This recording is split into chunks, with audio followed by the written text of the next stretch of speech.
إن الحمد لله نحمده ونستعينه ونستغفره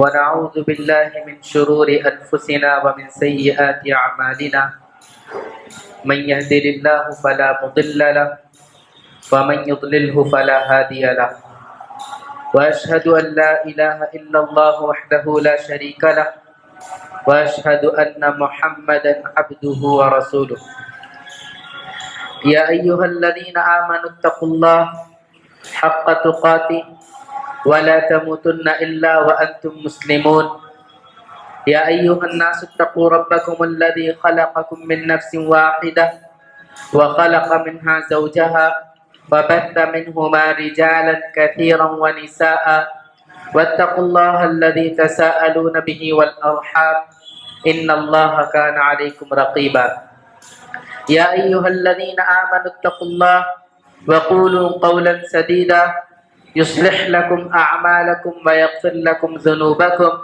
ومن يطع الله ورسوله فقد فاز فوزا عظيما أما بعد فإن خير الحديث كتاب الله وخير الهدى هدى النبي صلى الله عليه وسلم وشر الأمور محدثاتها وكل محدثة بدعة وكل بدعة ضلالة وكل ضلالة في النار فأعوذ بالله السميع العليم من الشيطان الرجيم بسم الله الرحمن الرحيم ولقد خلقنا الإنسان ونعلم ما توسوس به نفسه ونحن أقرب إليه من حبل الوريد إذ يتلقى المتلقيان عن اليمين وعن الشمال قعيد ما يلفظ من قول إلا لديه رقيب عتيد وجاءت سكرة الموت بالحق ذلك ما كنت منه تحيد ونفخ في الصور ذلك يوم الوعيد.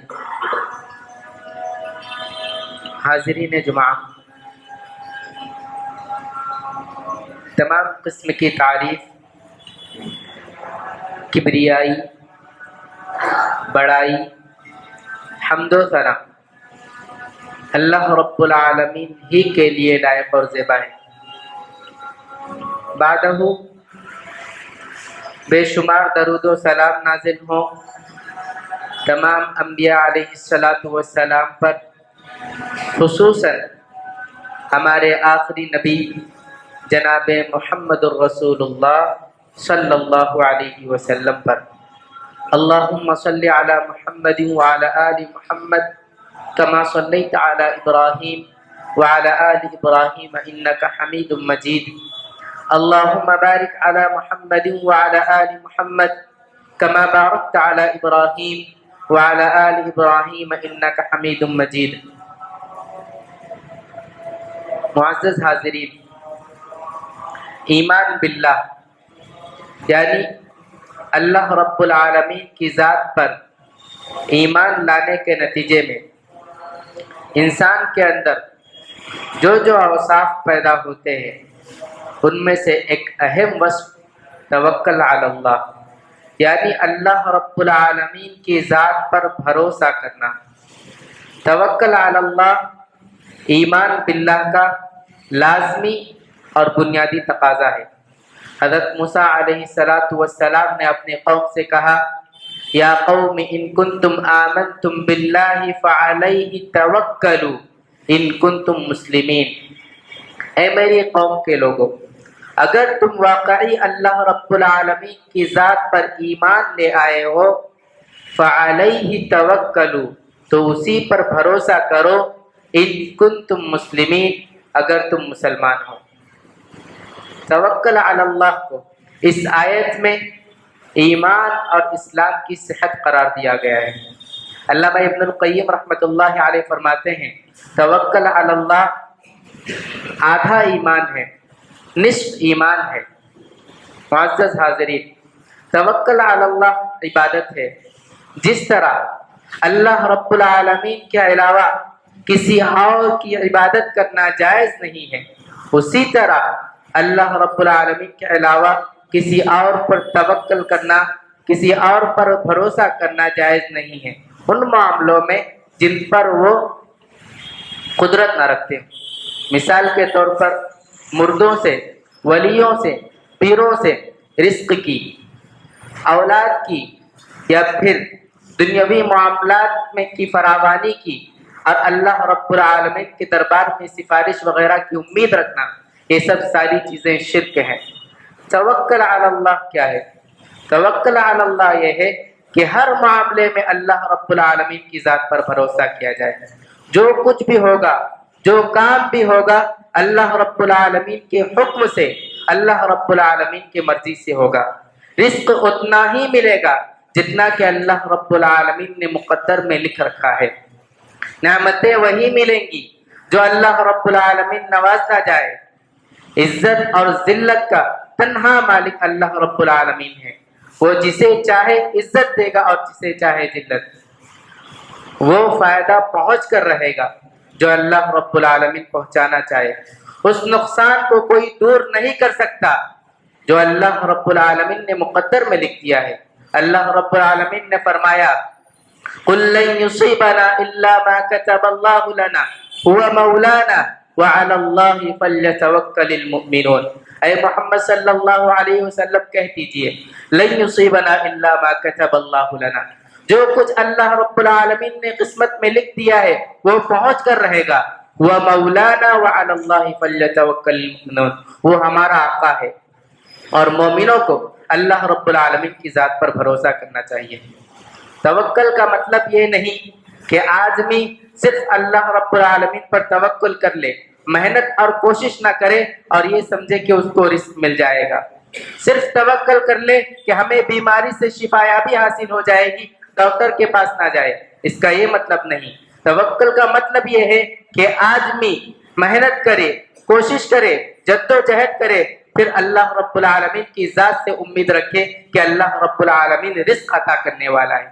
آدمی بیمار ہوا، اسے چاہیے کہ وہ ڈاکٹر کے پاس جائے، وسائل جو ہیں، جو ذرائع ہیں ان کو اپنائے، پھر اس کے بعد اللہ رب العالمین پر بھروسہ کرے کہ بیماری کو دور کرنے والی ذات اللہ رب العالمین کی ذات ہے۔ اس چیز کا خیال رکھا جائے، اور یہ وسائل اور ذرائع جو اپنائے جاتے ہیں یہ توکل کے منافی نہیں ہیں۔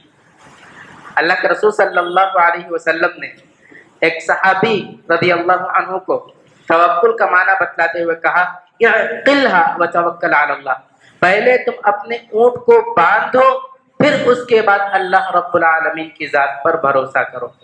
یعنی جو ذرائع ہیں، جو اسباب ہیں، ان کو اپنانا چاہیے۔ اللہ رب العالمین کی راہ میں جہاد کرنا بہت افضل ترین عمل ہے، مگر اس سے پہلے آدمی کو اس کے لیے تیاری کرنی ہوگی۔ اللہ رب العالمین نے کہا وَأَعِدُّوا لَهُم مَّا اسْتَطَعْتُم مِّن قُوَّةٍ وَمِن رِّبَاطِ الْخَيْلِ، کہ دشمنوں کے مقابلے کے لیے ہر ممکن طاقت اور فوجی گھوڑوں کو تیار کرو۔ انبیاء اکرام علیہ السلام اللہ رب العالمین کی ذات پر سب سے زیادہ بھروسہ کرنے والے تھے۔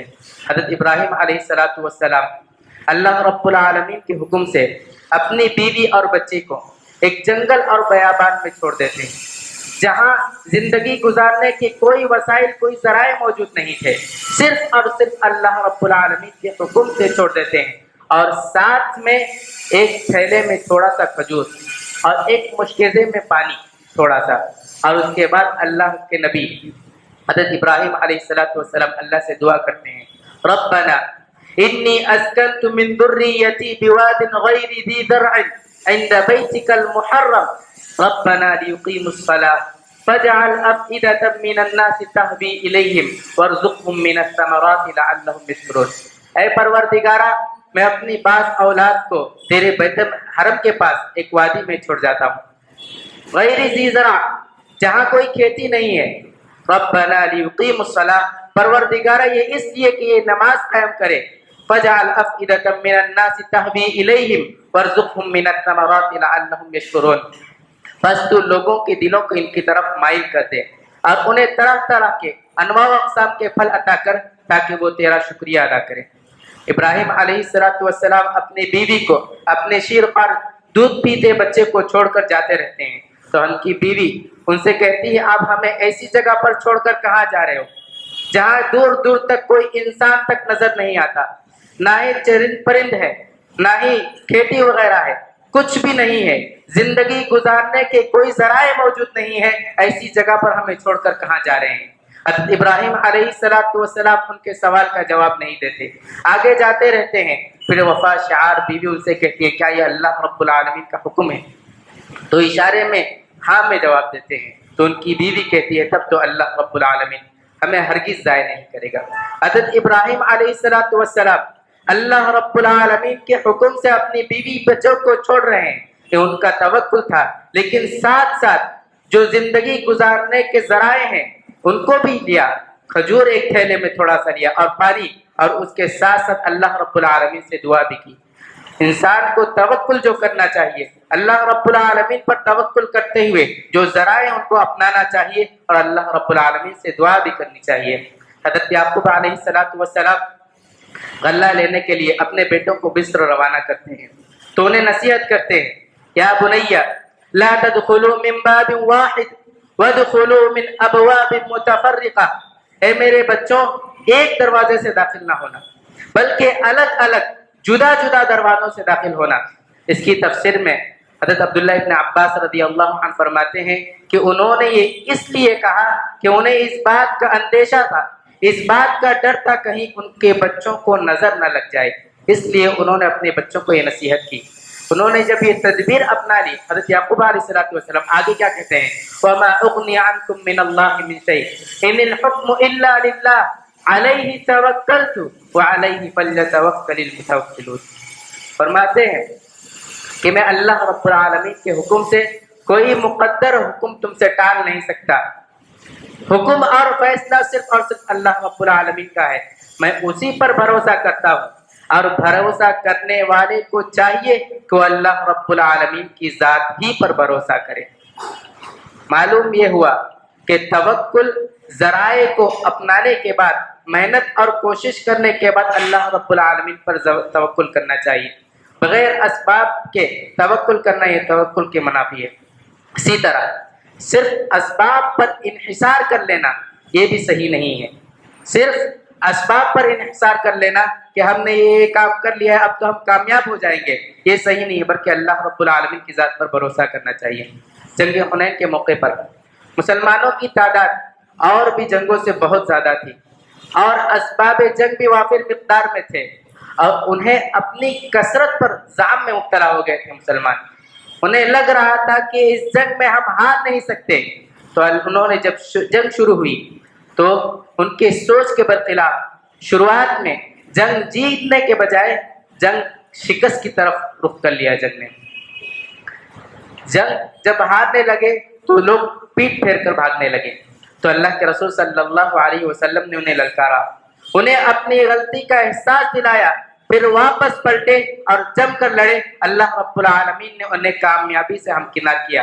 شروع میں جو وقتی شکست ہوئی تھی اس کا تذکرہ کرتے ہوئے اللہ رب العالمین نے فرمایا لَقَدْ نَصَرَكُمُ اللَّهُ فِي مَوَاطِنَ كَثِيرَةٍ وَيَوْمَ حُنَيْنٍ إِذْ أَعْجَبَتْكُمْ كَثْرَتُكُمْ فَلَمْ تُغْنِ عَنْكُمْ شَيْئًا وَضَاقَتْ عَلَيْكُمُ الْأَرْضُ بِمَا رَحُبَتْ ثُمَّ وَلَّيْتُمْ مُدْبِرِينَ۔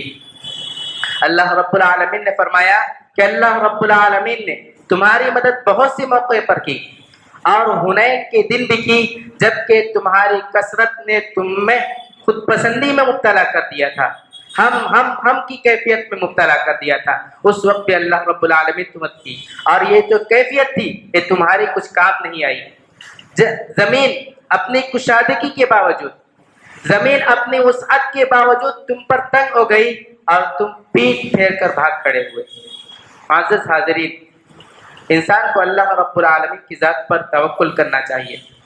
جو انسان اللہ رب العالمین کی ذات پر بھروسہ کرتا ہے، اعتماد کرتا ہے، وہ بہت بڑے سے بڑے مصائب و مشکلات کا حل کرنے کا اس کے اندر حوصلہ پیدا ہو جاتا ہے۔ حضرت ابراہیم علیہ السلام کو دیکھ لیجیے، پوری قوم ان کے خلاف ہے، ان کا خاندان ان کے خلاف ہے، ان کے باپ خود ان کے خلاف ہیں، اور ان کو آگ میں ڈالا جا رہا ہے۔ اس وقت بھی وہ اللہ رب العالمین کی ذات پر بھروسہ کرتے ہیں، حسبنا اللہ ونعم الوکیل، اللہ رب العالمین میرے لیے کافی ہے، وہی بہترین کارساز ہے۔ اللہ رب العالمین نے ان کی مدد کی، آسمان سے حکم آیا یا نار کونی بردا وسلاما علی ابراہیم، اے آگ ٹھنڈی ہو جا، ابراہیم علیہ السلام پر سلامتی والی ہو جا۔ اللہ رب العالمین پر اس قدر بھروسہ کیا کرتے تھے۔ جنگ احد کے موقع پر مسلمانوں کو بہت زیادہ نقصان اٹھانا پڑا۔ 70 صحابہ کرام رضی اللہ عنہم اجمعین شہید ہوئے، اتنے ہی زخمی ہوئے۔ خود آپ صلی اللہ علیہ وسلم کو بہت زیادہ سخت چوٹیں آئیں۔ اس وقت ابو سفیان جو اس وقت تک مسلمان نہیں ہوئے تھے، انہوں نے یہ کہلا بھیجا کہ ہم مسلمانوں پر دوبارہ حملہ کرنے کے لیے فوج تیار کر رہے ہیں۔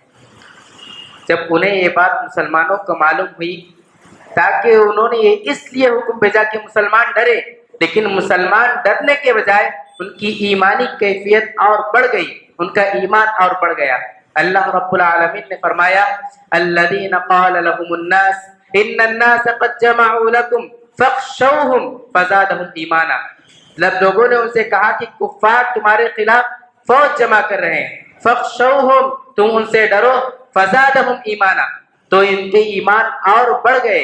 قالوا حسبنا اللہ ونعم الوکیل، انہوں نے کہا اللہ رب العالمین ہمارے لیے کافی ہے، وہی بہترین کارساز ہے۔ اس سے بھی زیادہ سنگین حالت جنگ احزاب کے موقع پر، جب سارا کی سارا عرب مسلمانوں مدینے کے مسلمانوں کو صفحہ ہستی سے مٹانے کے لیے امنڈ آیا تھا، اور جن لوگوں سے معاہدہ تھا، جو مدینے میں یہودی تھے، ان سے جو معاہدہ تھا وہ بھی عہد شکنی کر بیٹھے، معاہدے کو توڑ بیٹھے اور مشرکین سے جا ملے۔ اس وقت مسلمانوں کی جو حالت تھی، مسلمانوں کی جو کیفیت تھی، قرآن اس کے بارے میں کہتا ہے اذ جاؤکم من فوقکم ومن اسفل منکم واذ زاغت الابصار وبلغت القلوب الحناجر وتظنون بالله الظنون هنالك ابتلي المؤمنون وزلزلوا زلزالا شديدا۔ قرآن کہتا ہے کہ جب دشمن تم پر چڑھا ہے، تمہارے اوپر سے، تمہارے نیچے سے، ومن اسفل منکم واذ زاغت الابصار اور تمہاری نگاہیں پتھرا گئیں، وبلغت القلوب الحناجر تمہارے دل حلق تک آ گئے، وتظنون بالله الظنون اور اللہ رب العالمین کے بارے میں طرح طرح کی گمان کرنے لگے۔ هنالك ابتلي المؤمنون اور اس وقت مومن بہت شدت کے ساتھ آزمائے گئے، بہت بڑی آزمائش میں مبتلا کیے۔ وزلزلوا زلزالا شدیدا اور پوری شدت کے ساتھ ان کو جھنجھوڑ دیا گیا۔ ہر طرف سے دشمن حملہ کرنے کے لیے تیار ہے، مسلمانوں کو مٹانے کے لیے تیار ہے۔ جب مسلمانوں نے یہ کیفیت دیکھی، ان کا ایمان گھٹا نہیں، ان کا ایمان اور بڑھ گیا۔ اللہ رب العالمین کی ذات پر ویسا توکل کرتے تھے۔ وَلَمَّا رَأَى الْمُؤْمِنُونَ الْأَحْزَابَ قَالُوا هَذَا مَا وَعَدَنَا اللَّهُ وَرَسُولُهُ وَصَدَقَ اللَّهُ وَرَسُولُهُ وَمَا زَادَهُمْ إِلَّا إِيمَانًا وَتَسْلِيمًا۔ جب انہوں نے دشمنوں کو دیکھا تو انہوں نے کہا یہ تو وہ چیز ہے جس کا وعدہ اللہ اور اس کے رسول نے ہم سے کیا ہے، اللہ اور اس کے رسول نے سچ کہا ہے، اور یہ چیز ان کے ایمان میں، ان کی اطاعت و فرما برداری میں اور بڑھ گیا، اور ان کے ایمان اور ان کی اطاعت و فرما برداری اس چیز سے اور بڑھ گئی۔ گویا وہ سبحانہ حال سے یہ کہہ رہے تھے جان دی ہوئی اسی کی ہے، جان دی ہوئی اسی کی ہے، حق تو یہ ہے کہ حق ادا نہ ہوا۔ معزز حاضرین، اللہ رب العالمین کی ذات پر بھروسہ کرنے کی وجہ سے آدمی بڑے سے بڑے دشمن کو آسانی کے ساتھ زیر کر سکتا ہے۔ حضرت جابر رضی اللہ عنہ فرماتے ہیں کہ ایک مرتبہ جنگ سے لوٹتے وقت ایک درخت کے نیچے تھوڑی دیر آرام کرنے کے لیے سب لوگ لیٹے، آپ صلی اللہ علیہ وسلم بھی لیٹے، تو اتنے میں ایک آدمی آیا آپ صلی اللہ علیہ وسلم کے پاس، اس نے آپ صلی اللہ علیہ وسلم کی تلوار اٹھائی اور آپ صلی اللہ علیہ وسلم سے کہنے لگا من یمنعک منی یا محمد، اے محمد صلی اللہ علیہ وسلم آپ بتلائیے مجھے آپ کو مجھ سے اب کون بچا سکتا ہے۔ اللہ کے رسول صلی اللہ علیہ وسلم نے فرمایا اللہ، 3 مرتبہ کہا اللہ، اس کے ہاتھ سے تلوار چھوٹ کر گر گئی، پھر آپ صلی اللہ علیہ وسلم نے اٹھا لی، آپ صلی اللہ علیہ وسلم تلوار اٹھا لیا اور اس سے پوچھا اب تو بتا تجھے مجھ سے کون بتائے گا، تو آپ صلی اللہ علیہ وسلم سے معافی مانگنے لگا، اپنے جان بخشی کے لیے فریاد کرنے لگا، آپ صلی اللہ علیہ وسلم نے اسے چھوڑ دیا، تو اپنے قوم کے پاس گیا، کہا جئتکم من عند خیر الناس، میں دنیا کے سب سے بہترین آدمی کے پاس سے آ رہا ہوں۔ تو ایک دو چیز نہیں، یہ چیز ہوئی، کہ آدمی کو اللہ رب العالمین کی ذات پر بھروسہ کرنا چاہیے، اسباب اور ذرائع کو اپنانے کے ساتھ ساتھ، اور آدمی کو صرف اسباب پر انحصار نہیں کر لینا چاہیے بلکہ اللہ رب العالمین کی ذات پر بھروسہ بھی کرنا چاہیے۔ اللہ رب العالمین کی ذات پر بھروسہ کرنے کی وجہ سے بہت سارے فوائد ہیں، ان میں سے ایک اہم فائدہ یہ کہ اللہ رب العالمین ایسے بندے کو بے یار و مددگار نہیں چھوڑتا۔ جو کوئی بھی اللہ رب العالمین کی ذات پر بھروسہ کرتا ہے، اللہ رب العالمین ایسے بندے کو بے یار و مددگار نہیں چھوڑتا۔ جہاں دنیا کے سارے اسباب ٹوٹ جاتے ہیں، جہاں کوئی راستہ نہیں نظر آتا، ایسے میں انسان کو مایوس نہیں ہونا چاہیے بلکہ اللہ رب العالمین کی ذات پر بھروسہ کرنا چاہیے۔ ان ینصرکم اللہ فلا غالب لکم وان یخذلکم فمن ذا الذی ینصرکم من بعدہ۔ اگر اللہ رب العالمین تمہاری مدد کرے تو کسی میں دم نہیں کہ تم پر غالب آ جائے۔ وَإِن يَخْذُلْكُمْ فَمَنْ ذَا الَّذِي يَنصُرُكُمْ، اگر اللہ رب العالمین ساتھ چھوڑ دے تو کون ہے تمہاری مدد کرے گا؟ کبھی بھی ایسی حالات آئے تو اللہ رب العالمین پر بھروسہ کرنا چاہیے۔ انبیاء اکرام علیہ السلام اللہ رب العالمین پر سب سے زیادہ بھروسہ کرنے والے تھے، چاہے حالات کتنی ہی سنگین کیوں نہ ہو جائے، ان کا بھروسہ اللہ رب العالمین سے کبھی ٹوٹتا نہیں تھا۔ حضرت موسیٰ علیہ السلام اپنی قوم کو راتوں رات لے کر نکل گئے، فرعون کے پنجہ استبداد سے بچانے کے لیے اپنی قوم کو راتوں رات لے کر نکل گئے۔ جب فرعون کو یہ بات معلوم ہوئی تو ان کا پیچھا کرتے ہوئے وہ بھی نکل گیا۔ اللہ کا کرنا ایسا ہوا کہ موسیٰ علیہ السلام راستہ بھٹک کر ایسے راستے پر جا پڑے جہاں آگے سمندر ہے، راستہ آگے سے بند ہو گیا، پیچھے فرعون اپنے لاؤ لشکر کے ساتھ آ رہا ہے۔ جب موسیٰ علیہ السلام کی قوم نے دیکھا کہ آگے سمندر ہے، راستہ بند ہے، پیچھے فرعون اپنے لاؤ لشکر کے ساتھ آ رہا ہے، تو وہ کہہ پڑے اِنَّا لَمُدْرَكُونَ، یقیناً ہم پکڑ لیے گئے، اب بچنے کا کوئی راستہ نہیں، یہاں سے نکلنے کا کوئی چارہ ہی نہیں۔ مگر اللہ کے رسول حضرت موسیٰ علیہ السلام ان کو اللہ رب العالمین کی ذات پر اعتماد اور بھروسہ تھا۔ جس بھروسے کے ساتھ ان کی قوم نے کہا ہم پکڑ لیے گئے، اس سے کہیں زیادہ بھروسے اور اعتماد کے ساتھ کہا کلا ان معی ربی سیہدین، ہرگز نہیں، یقیناً میرا رب میرے ساتھ ہے، وہ ضرور میری رہنمائی کرے گا۔ اللہ رب العالمین نے سمندر میں راستہ بنایا، حضرت موسیٰ علیہ السلام اور ان کے قوم وہاں سے نکل گئے اور فرعون کو اسی سمندر میں غرق کر دیا۔ حضرت ہود علیہ السلام جب اپنی قوم کو دین کی دعوت دیتے تو ان کی قوم نے ان سے کہا کہ ہمارے معبودوں نے تم پر بیماری لاحق کر دی ہے جس کی وجہ سے تم ایسی بہکی بہکی باتیں کر رہے ہو۔ تو حضرت ہود علیہ السلام نے جو بات کہی یہ توکل کی اعلیٰ مثال ہے۔ کہا انی اشہد اللہ واشہد انی بریء مما تشرکون من دونہ فکیدونی جمیعا ثم لا تنظرون انی توکلت علی اللہ ربی وربکم۔ انی اشہد اللہ، میں اللہ رب العالمین کو گواہ بناتا ہوں اور تم بھی گواہ رہو، میں تمہارے معبودوں سے بری ہوں، ان سے میرا کوئی تعلق نہیں، اور تمہیں جو سازش کرنا ہے کر لو میرے خلاف، اور مجھے مہلت بھی نہ دو، کیونکہ میں اللہ رب العالمین پر جو تمہارا اور میرا رب ہے اس پر بھروسہ کرتا ہوں۔ آپ صلی اللہ علیہ وسلم مکہ میں 13 سال آزمائشی زندگی گزارنے کے بعد جب اللہ رب العالمین کا حکم ہوا تو وہاں سے مدینہ کی طرف ہجرت کرنے لگے۔ جب مکہ والوں کو یہ بات معلوم ہوئی تو آپ صلی اللہ علیہ وسلم کے در پہ ہو گئے۔ آپ صلی اللہ علیہ وسلم اور ان کے ساتھ حضرت ابوبکر صدیق رضی اللہ عنہ ایک غار میں پناہ لی، غار ثور میں۔ دشمن آپ صلی اللہ علیہ وسلم کو تلاش کرتے کرتے غار کے دہانے تک پہنچ گئے۔ حضرت ابوبکر صدیق رضی اللہ عنہ کہتے ہیں اللہ کے رسول صلی اللہ علیہ وسلم یہ لوگ اگر نیچے کی طرف دیکھ لیں تو ہمیں دیکھ لیں گے۔ تو اللہ کے رسول صلی اللہ علیہ وسلم فرمایا لا تحزن لا تحزن ان اللہ معنا، غم نہ کرو، یقیناً اللہ رب العالمین ہمارے ساتھ ہے۔ اللہ کے رسول صلی اللہ علیہ وسلم ابوبکر صدیق رضی اللہ عنہ سے کہا ما ظنک یا ابا بکر بی اثنین اللہ ثالثہما، ان دو کے بارے میں تمہارا کیا خیال ہے جن کا تیسرا اللہ ہو۔ اس طرح کا توکل، اس طرح کا بھروسہ کیا کرتے تھے۔ توکل کا ایک اور فائدہ یہ ہے کہ توکل کی برکت کی وجہ سے انسان کو رزق ادا کیا جاتا ہے۔ اللہ کے نبی صلی اللہ علیہ وسلم نے فرمایا لو انکم توکلتم علی اللہ حق توکلہ لرزقکم کما یرزق الطیر تغدو خماصا وتروح بطانا۔ کہ اگر تم اللہ رب العالمین کی ذات پر توکل کرو، بھروسہ کرو، کیسا بھروسہ؟ حق توکل ہی، جس طرح بھروسہ کرنے کا حق ہے، جس طرح توکل کرنے کا حق ہے، لرزقکم، اللہ رب العالمین تمہیں ضرور روزی دے گا۔ کما یرزق الطیر، جس طرح پرندوں کو، چڑیوں کو روزی دیتا ہے، تغدو خماسا وتروح بطانا، صبح سویرے جب وہ اپنے گھونسلے سے نکلتی ہیں تو خالی پیٹ ہوتی ہیں، جب شام کو اپنے گھونسلے میں واپس لوٹ کر آتی ہیں تو پیٹ بھرا ہوا ہوتا ہے، آسودہ حال ہوتی ہیں۔ تو یہاں پر بھی ایک چیز کہ آدمی کو محنت کرنی چاہیے۔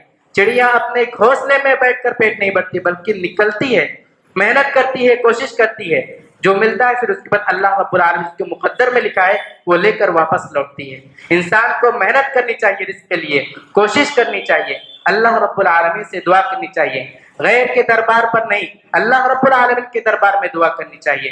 شاعر اکبر الہ آبادی نے کہا، خدا سے مانگ جو کچھ مانگنا ہو ایک بار، خدا سے مانگ جو کچھ مانگنا ہو ایک بار، یہی وہ ایک جگہ ہے جہاں آبرو نہیں جاتی۔ معزز حاضرین، ایک اور فائدہ یہ ہے توکل کا کہ اللہ رب العالمین ایسے بندے کے لیے کافی ہو جاتا ہے۔ وَمَن يَتَوَكَّلْ عَلَى اللَّهِ فَهُوَ حَسْبُهُ، جو اللہ رب العالمین پر بھروسہ کرتا ہے، اعتماد کرتا ہے، توکل کرتا ہے، تو اللہ رب العالمین ایسے بندے کے لیے کافی ہو جاتا ہے۔ ایک اور فائدہ، سب سے بڑا فائدہ یہ کہ جو کوئی بھی اللہ رب العالمین کی ذات پر بھروسہ کرتا ہے، اللہ رب العالمین ایسے بندے کو بغیر حساب و کتاب کے جنت میں داخل کرے گا۔ آپ صلی اللہ علیہ وسلم کی وہ مشہور حدیث، آپ صلی اللہ علیہ وسلم نے فرمایا، میری امت کے 70,000 افراد ایسے ہوں گے جو بغیر حساب و کتاب کے جنت میں داخل ہوں گے۔ 70,000 افراد ایسے ہوں گے جو بغیر حساب و کتاب کے جنت میں داخل ہوں گے۔ ان کی صفت بتاتے ہوئے آپ صلی اللہ علیہ وسلم نے فرمایا، لا یسترقون ولا یرقون ولا یتطیرون وعلی ربہم یتوکلون، جو جھاڑ پھونک نہیں کرتے، نہ کرواتے ہیں، نہ ہی بدفاڑی لیتے ہیں، وعلی ربہم یتوکلون، بلکہ وہ اللہ رب العالمین کی ذات پر بھروسہ کرتے ہیں، اللہ رب العالمین کی ذات پر اعتماد، یقین اور توکل کرتے ہیں۔ دعا ہے رب العالمین سے کہ اللہ رب العالمین ہمیں ان 70,000 افراد میں شامل کر دیں۔ اے اللہ رب العالمین ہمیں توکل کی جو اہمیت ہے، جو صفات ہیں، وہ اپنے اندر پیدا کرنے کی توفیق عطا فرمائے۔ اے اللہ رب العالمین جو پریشان حال ہیں ان کے پریشانیوں کو دور فرما۔ اے اللہ رب العالمین جو کوئی بیمار ہیں ان کو شفائے کاملہ اور عاجلہ عطا فرما۔ اے اللہ رب العالمین جو رزق کے لیے پریشان ہیں ان کے رزق میں کشادگی پیدا کر دے۔ اے اللہ رب العالمین جو قرض میں ڈوبے ہوئے ہیں ان کے لیے قرض سے نکلنے کی سبیل نکال۔ اے اللہ رب العالمین جو بے اولاد ہیں ان کو صاحب اولاد کر دے۔ اے اللہ رب العالمین جو کوئی پریشان حال ہیں ان کے پریشانیوں کو دور فرما۔ اے اللہ رب العالمین عالم اسلام کی مدد فرما، مسلمانوں کی مدد فرما، جہاں کہیں مسلمان ہیں اللہ رب العالمین پریشان حال ہیں ان کے پریشانیوں کو دور فرما۔ اے اللہ رب العالمین ہم گنہگار ہیں، خطا کار ہیں، ہمارے گناہوں کو بخش دے، ہمیں معاف کر دے۔ اے اللہ رب العالمین جو کوئی بھی تیری رحمت کو جا چکے ہیں ان کی مغفرت فرما، انہیں کربر کربر جنت نصیب فرما۔ اے اللہ رب العالمین جب تک اس دنیا میں زندہ رکھ، دین اسلام پر، ایمان پر زندہ رکھ، جب موت آئے تو کلمہ توحید لا الہ الا اللہ پر آئے۔ آمین۔ وآخر دعوانا ان الحمد للہ رب العالمین۔ بارک اللہ لنا ولکم فی القرآن المجید ونفعنی وإیاکم بالآیات والذکر الحکیم، انہ تعالی جواد کریم ملک بر رؤوف رحیم۔